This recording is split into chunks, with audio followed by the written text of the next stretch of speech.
네, 좋은 말씀 너무 많이 주신 것 같아요. 잠깐 기지개 피시도 괜찮은데 어깨 좀 이렇게 하시고 하품도 하시고 여하튼간에 지금 선생님께서도 좋은 말씀 주셨는데요. 그 중에 하나가 이제 우리 로스쿨에서는 지금 법학반과 비법학반 나눠서 이제 면접이 진행될 거거든요. 그게 몇 년 동안 진행해 보니까 법학도하고 속칭 이제 그 사시생들 이쪽과 비법 학생들이 모였을 때 효율성이 떨어지더라고요. 그게 뭐냐면 절대로 한쪽보다 잘났고 못났다는 문제가 아니고 아무래도 법학도 말씀은 가장 먼저 저도 말씀이 법학도들 문제는 뭐냐면 낙태가 잘못이니까 예 잘못입니다. 왜요? 형법에서 낙태죄 처벌을 하고 있거든요. 이게 자연적으로 나올 수밖에 없어요. 왜냐하면 배우신 게 그렇습니까? 그게 절대 잘못됐다는 게 아니고요. 그게 중요한 게 아니고 제 생각에 낙태가 참 잘못된 것 같습니다. 그런데 마침 우리 법도 낙태죄를 처벌하고 있습니다. 이렇게 뭐냐면 자신의 어떤 장점을 은연히 비췄을 때 훨씬 더 매력적으로 보일 수 있잖아요. 사람 자체가. 예컨대 나 돈 많어 이런 사람하고요. 아유 지금 몇이죠? 아 시계가 참 1억짜리가 참 이게 시계가 안 맞네요. 어떻죠? 확 달라지죠? 마찬가지로 은연중에 자신의 매력을 보일 수 있는 그런 노력 자체가 면접과 특히 자소서도 필요하다고 볼 수 있다고 보시면 돼요. 특히 자소서는 너무 좋은 말씀이었는데 자소서는 지금부터 쓰셔야 돼요. 보통 부탁인데 제가 좋아하면 수처 작주란 말을 종종 쓰거든요. 수처 어디 가시나 작주 여러분이 주인 되셔야 돼요. 학원이 추석 전에 수업하면 추석 전에 하고 추석 이후면 추석 입관 놓으시고 그거 아니시죠? 특히 자소서는 뭐냐면 뭐가 있어 필요하냐면 우러내야 되거든요.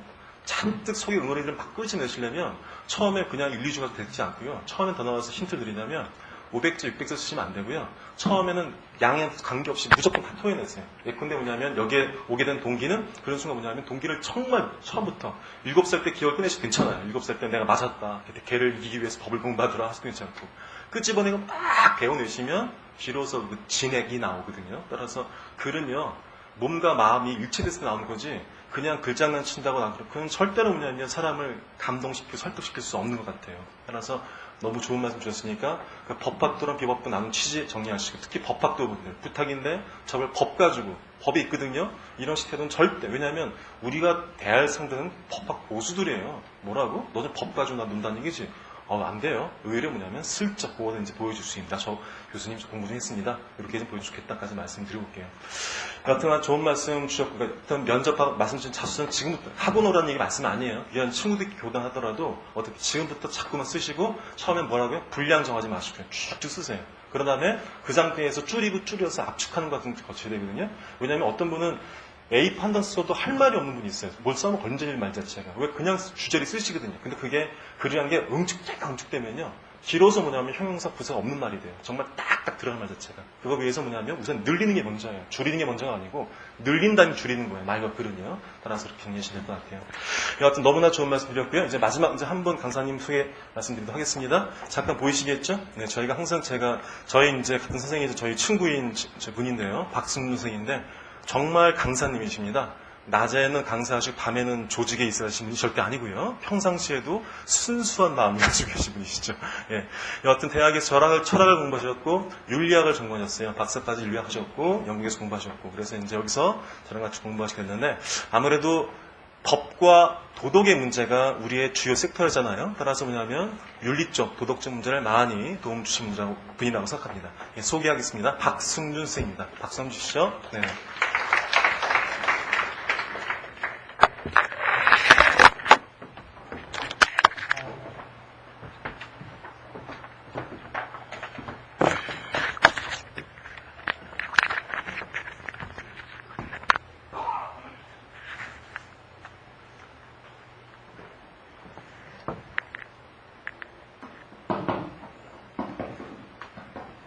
네, 안녕하세요. 처음 뵙겠습니다. 박성준입니다. 소리가, 잠깐만요.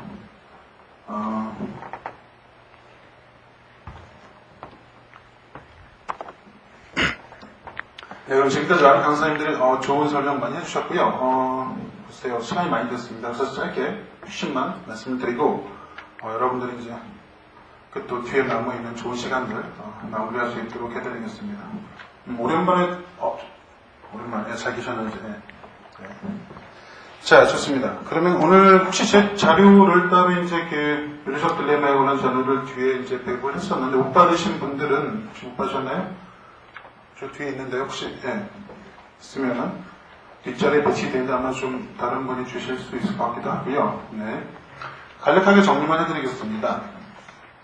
자, 여러분들 법 문제를 다룰 때 항상 법과 도덕의 문제가 동시에 만나 있어요. 그래서 보시면 아시겠지만 오늘 그 강사님들 설명하신 면접 자료에도 충분히 설명이 되어 있고 제가 면접에서 발췌해서 옮겨놓은 오늘 자료에도 많은 내용이 설명이 되어 있습니다. 그래서 법과 도덕의 근본적인 차이, 법과 도덕은 무엇이냐 등등등부터 하셔서 그런 것들은 제가 따로 말씀 안 드리고요. 짧게 여러분들 직접 독해를 보시고요. 그 다음에 이거 하나만 간단히 한번 생각을 해보겠습니다. 자, 로스쿨 면접에서 윤리적 딜레마 혹은 법적 딜레마에 관련된 면접 문항들이 지속적으로 주요한 부분으로 자리를 차지하고 있습니다. 자, 보면은 보겠습니다. 여러분들 법과 도덕에 있어서 기본적으로 법과 도덕은 분리되어 있습니다. 그렇죠? 언제부터 분리되었냐면 근데 사실은 정확히 말씀드리면 마키아벨리라는 사람 들어보셨을 텐데요. 그 이후로 분리되기 시작했어요. 그때 법과 도덕이 분리된 게 아니라 무엇이 다 분리되는 건 정치와 종교가 분리됐고요. 그죠? 법과 도덕이 분리됐고요. 그 사이에서 무슨 일이 벌어지냐면 실제로 법과 도덕이 분리되는 게 뭐가 의미 있냐 그랬더니 법과 도덕이 분리되면서 인간이 드디어 인간답게 되었다. 그렇게 됐죠. 인간이 분리됐습니다. 세상으로부터 분리되고 신으로부터 분리되고요. 네, 그렇습니다.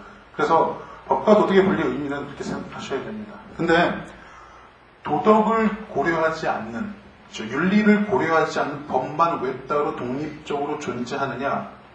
불가능합니다. 그죠? 네, 절대 불가능합니다. 사실 쉽게 말씀드려서 고등학생들도 이해할 수 있는 법감정이라는 단어가 있어요. 언제 대입 논술을 보니까 대입 논제에 그게 나왔어요. 법감정과 법적 안정성이라는 단어를 써서 논술 문제를 냈습니다. 고등학생들도 알고 있어요. 그렇죠? 네. 그럼 법감정 같은 문제도 생기게 되죠. 자, 그러면 떨어지지 않는 문제, 법과 도덕의 분리는 최대한 시키려 하나 그러나 궁극적으로 떨어질 수 없는 두 가지가 붙어 있고요. 그래서 윤리적 딜레마는 결국은 여러분들이 로스쿨 면접 볼 때 기본적인 법적인 소양, 리걸 마인드 혹은 법적인 소양, 법적인 지식 이외에 반면에 여러분들이 갖고 인성적인 측면을 측정할 권위와 동시에 리걸 마인드 동시에 걸려있고 다 걸려있어요. 왜냐하면 어떻게 저기에 문제에 접근해서 사고력을 보여주느냐. 즉 그 안에 수험생이 가지고 있는 법조인으로서의 자질이 들어있느냐 없느냐 그것을 보여주어야 합니다. 그런 것들이 윤리적 딜레마에도 충분히 드러나야 합니다. 자, 근데 윤리적 딜레마 여러분들 정리를 하면 딜레마 뭐죠? 다들 아시죠? 양도논법이라고 합니다. 그래서 양도니까 칼날이 두 개죠. 그렇죠? 칼날이 두 개입니다. 그래서 둘 다 맞아요. 아까 앞에 강사님들이 설명을 잘 해주셨는데요. 어느 쪽으로 배든 다 배워집니다. 상관없습니다. 그리고요. 우리말로 사자성어로 하면 뭐라고 보통 하죠? 진퇴양난 그런 게 양도논법 딜레마죠. 그죠? 앞에는 적군이 있고 뒤에는 벼랑 끝이에요. 진퇴양난입니다. 앞으로 갈 수도 없고 뒤로 갈 수도 없어요. 그 중간에 서 있습니까? 안 되죠. 네. 그리고 오히려 재밌는 요즘 여러분 좀 배워보시죠. 예. 이런 분 지금 출출하신 분이 계실 텐데요. 이거 조금 어울리지 않는 비율일 수 있는데 이런 거 한번 생각해 볼까요? 이거 유명한 일화인데 사고 실험 중에 하나입니다. 예를 들어 배고픈 당나귀가 있다. 100만큼 배고프고 이 당나귀는 100만큼 목이 마릅니다. 그래서 1m 앞에는 건초 더미가 있고 1m 뒤에는 물이 있습니다. 이 당나귀는 뭘 먼저 해야 되죠? 이 당나귀가 나중에 어떻게 되죠? 그 자리에서 굶어 죽고 동시에 목말라 죽고 동시에 가고 그죠? 부검 결과 수분도 없고 영양분도 없는 당나귀가 발견이 되는 거죠. 그러면 안 됩니다. 해결을 해줘야 돼요. 딜레마는. 자, 그런데 딜레마는 그 자체가 완벽하지 않고요. 해결하면 반드시 반론이 있고요. 그 다음에 딜레마는 어느 쪽으로 가든 간에 하나의 객관적인 정답은 없으니까 여러분 자신 있게 해결을 하시면 됩니다. 대신에 제가 말씀드린 것처럼 이 앞에 제목처럼 논지가 일관되어야 한다는 것 그것이 가장 중요합니다. 처음부터 끝까지 동일한 논지로 그죠? 해결을 하셔야 돼요. 처음에는 자유주의적 입장에서 얘기를 하고 뒤에 마무리할 때는 평등주의적 입장에서 마무리를 하면 그렇게 가끔 면접에서 점수를 받을 수가 없죠. 논술에